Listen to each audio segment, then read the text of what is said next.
ইমাম সাহেব যারা মাঝে মাঝে তাদের ফজিলত নিয়ে আমি টেনশন করি যে কি মর্যাদা, ওনারা তো তাকবীরুল্লাহ আছেই, চলতেছে।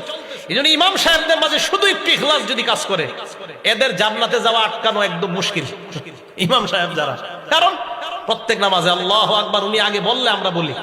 হ্যাঁ, অনেক ইমাম সাহেবরা মনে করে কি জানেন, যে আমার মনে হয় এই মাকামটা হুজুর, অনেকে কি মনে না, মানে এটা নবীজির মাকাম। ইমাম যেই মাকামে দাঁড়ায় এটা নবীজির মাকাম। নবীজি সাল্লাল্লাহু আলাইহি সাল্লাম ইমাম ছিলেন, ইমামরা নবীজির ওই দায়িত্ব পালন করতেছে। আমাদের নবীজি ইমাম ছিলেন, এই জন্য ইমাম হওয়াটা এটা ভাগ্যের বিষয়, সত্যি ভাগ্যের বিষয়।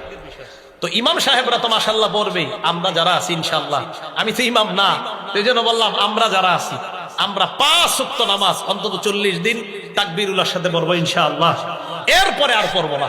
কি যাই হোক, তো 40 দিন তাকবীরুল্লাহর সাথে পড়বো, এরপরে এই আমল আমরা ধরে রাখবো।